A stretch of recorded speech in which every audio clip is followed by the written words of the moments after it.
Salut, c'est Trado, je suis désolé de ce petit retard pour la vidéo de préparation de la semaine de trading. J'ai eu un problème informatique, donc on va faire vite. Et voilà le CAC 40. Le CAC 40, ceux qui veulent acheter peuvent éventuellement envisager de le faire sur signal dans les 73, 10, 72, 80, stop de protection en dessous du cours d'achat naturellement, en utilisant par exemple l'ATR avec un ou deux ATR. Ceux qui veulent spéculer à la hausse en attendant un petit peu, eh bien il y a une grande zone d'achat ici à 72,00, 70,92. Les signaux d'achat dans cette zone peuvent être pris avec un stop de protection à un ou deux ATR. Si vous avez une conviction baissière, par contre, nous arrivons dans une grande zone ici comprise entre 74,60 et 73,44. N'importe quel signal baissier qui apparaîtrait dans cette zone est susceptible d'être pris par ceux qui ont un biais baissier. Stop de protection à 1 ou 2 ATR. Je vais vous montrer comment justement disposer ces ATR et ces stops de protection. On va prendre simplement des exemples de type illustratif, ce ne sont pas des conseils.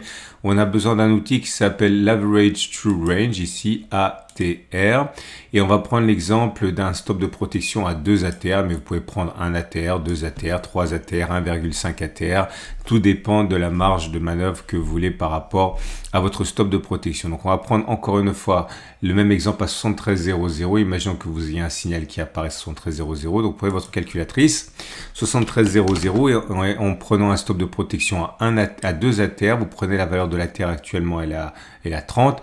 Donc si vous prenez un stop de protection à 2 ATR, vous enlevez 30 et encore 30, ça vous donne 72,40. Ça veut dire que votre stop de protection serait à peu près ici 72,40 pour une entrée, on l'a dit, à 73,00. Encore une fois, ce n'est qu'un exemple. Imaginons maintenant que vous vouliez spéculer à la baisse et que vous ayez un signal qui apparaisse à 74,00. C'est la même chose mais dans l'autre sens. Donc vous prenez votre calculatrice, vous avez 74,00 en point d'entrée, mais cette fois-ci vous allez prendre 2 ATR au-dessus, donc vous allez ajouter 30 plus 30, donc 74,60. Votre stop de protection, il serait donc positionné à peu près ici pour une entrée, on l'a dit, à 73,00. On va passer maintenant au DAX. Et voilà la matrice. Donc si vous avez un biais haussier, vous pouvez éventuellement rechercher des signaux d'achat dans la zone des 15 870, 15 820. Stop de protection en dessous en utilisant 1, 2 ou 3 ATR, vous l'avez compris. Les plus patients attendront un retour sur cette zone de support des 15 660, 15 470. Pour ceux qui ont un biais baissier, un signal qui apparaîtrait dans les 16 040, 15 970 pourrait faire votre affaire. Stop de protection donc au-dessus en utilisant la méthode des ATR. Petit détour d'écouter les bougies Aekinashi, on voit que c'est aussi avec des bougies vertes sans mèche basse. Autrement dit, il est plus plausible que l'on continue de monter plutôt que l'on ait fait les plus hauts. Et voilà le Dow Jones. Le Dow Jones, pour les acheteurs, des signaux qui apparaîtraient dans les 34 800, 34 715 pourraient être saisis. Stop de protection en dessous. Les plus patients attendront un retour sur les 34 000 ici. Les spéculateurs à la baisse, ceux qui ont un biais baissier, attendront un retour sans doute sur les 35 100, 34 940. 3 stops de protection au-dessus de la zone, et pour les plus patients, un retour sur les 35 700, 35 470 pour y déceler des signaux baissiers. Les bougies Aekinashi sont haussières avec des bougies vertes sans mèche basse. Autrement dit, il est plus plausible que l'on continue de monter plutôt que l'on ait fait les plus hauts. Et voilà la situation sur le Nasdaq. Ceux qui ont un biais haussier peuvent intervenir sur la zone des 15 370, 15 290, stop de protection en dessous de la zone. Notamment, vous l'avez compris, avec des ATR. Ceux qui sont patients peuvent éventuellement patienter jusqu'à un retour sur les 15 000, 14 700 pour tenter de saisir des signaux baissiers. Par contre, à la baisse, on est sur une énorme zone ici. Regardez, je vous montre les données hebdomadaires, vous allez comprendre pourquoi elle est aussi vaste. C'est la zone de résistance ici et également au-dessus.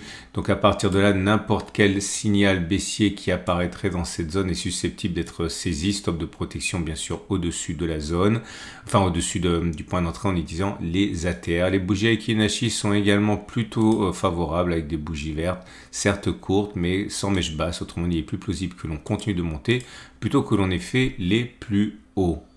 Et on passe à l'euro-dollar qui essaie de se remettre de la décrue de la semaine dernière. Je ne vois pas pour l'instant de signaux baissiers à saisir à part quand on sera dans la zone des 1,0947, 1,0874. Stop de protection au-dessus naturellement. Et par contre, on est dans une zone d'achat qui pourrait intéresser ceux qui ont un biais haussier. Donc sur signal éventuellement acheter avec un stop de protection en dessous en utilisant la méthode des ATR.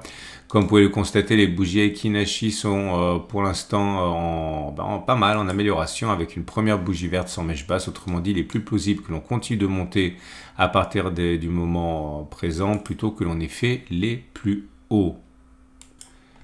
Et on termine ce tour d'horizon avec Bitcoin qui est en zone ici, qui pourrait séduire les haussiers. Tout signal qui se présenterait pourrait être pris dans cette zone grise ici, des 26 680, 24 800, longue, grande zone de support, stop de protection en dessous. Par contre, pour les baissiers, je ne vois rien de très significatif avant les 28 700 pour initier une spéculation à la baisse. Stop de protection au-dessus. Voilà, excusez-moi, je vous prie pour ce format très rapide dû à des incidents techniques indépendants de ma volonté. Je vous rappelle que si vous allez sur mon site, sur ma chaîne YouTube, eh bien, comme d'habitude, vous le savez, il y a des alertes en temps réel lorsque je vois que nous sommes sur une zone d'intérêt. Je vous montre à quoi ça ressemble. Vous avez des alertes quasiment tous les jours. Il suffit d'aller, je vous le montre une fois là sur la chaîne YouTube. Vous cliquez sur communauté et vous voyez, vous avez des alertes lorsqu'elles apparaissent. Alors ça c'est, voilà, ici typiquement, vous voyez, c'était juste avant la grande baisse, il y a 4 jours, hein, on était dans une zone d'intérêt. J'avais signalé qu'il y avait des opportunités pour ceux qui avaient un biais baissier. On sait ce qu'en est suivi. Donc vous avez des alertes. N'oubliez pas, si vous n'avez pas le temps de les chercher vous-même, ces zones, eh bien vous avez la possibilité d'en voir apparaître certaines dans l'onglet communauté. Voilà. Excellente journée à vous. À la semaine prochaine pour la mise à jour de ce format.